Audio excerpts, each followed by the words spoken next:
The phone buzzed at 2:17 a.m. Not a call, a message preview lighting the dark like a flare. I didn't touch it. She did. Rolled away from me, too smooth, too practiced. Her breath caught for half a second before she unlocked the screen. That pause told me everything. I stared at the ceiling fan, counted the rotations. 5, 6, 7. My chest stayed still. My mind didn't. Storms don't always start loud. Sometimes they begin with silence so complete it feels intentional. She typed with her back to me, shoulders tight, jaw set. A smell drifted over. Chemical, bitter. Not perfume, not soap. When she turned back, she smiled. Late, artificial. "You okay?" she whispered. I nodded. Inside, something old and solid cracked. Not loudly, precisely. That night, I understood this wasn't a mistake. It was a system, and systems leave patterns.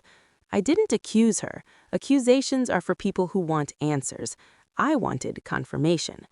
Over the next weeks, I watched. Her moods spiked and crashed without warning.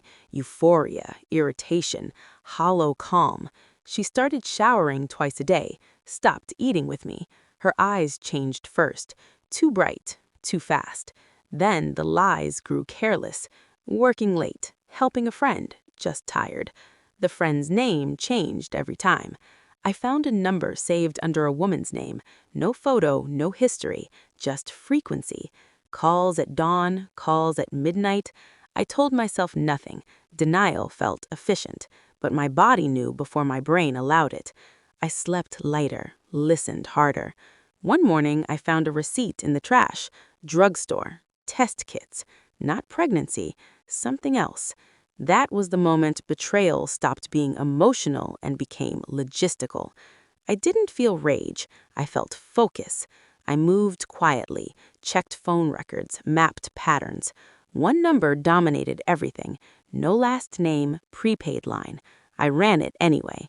The result came back with a history longer than our marriage.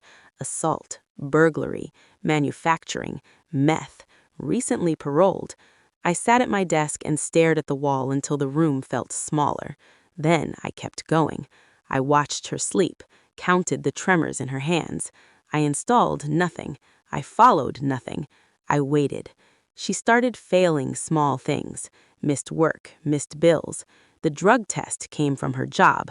Random, mandatory. She laughed when she told me, too loud. When the letter arrived, she didn't open it, just stared at the envelope like it might bite. I opened it for her. Positive. She cried, said my name like it was a shield. I said nothing. Inside, the pieces clicked into place with surgical neatness. Affair, addiction, ex-con, all threaded together. I began planning the end before she finished apologizing. I waited until the evidence was boring. Screenshots, logs, court records. Truth isn't dramatic when you already know it. One evening, I set the folder on the table between us. Didn't slide it, didn't push, just placed it. She went pale before opening it. Her hands shook. When she looked up, her face collapsed inward, like a building losing power. "Who is he?" I asked. Not angry, curious. She tried to speak, failed, then broke. Words spilled. Meth, old flame. He understood her. I nodded. I already knew he'd gotten her hooked, already knew he was violating parole, already knew Alabama didn't reward betrayal. Her voice rose. Mine never did. That contrast destroyed her more than shouting ever could. I watched the realization spread. This wasn't a fight. It was an audit.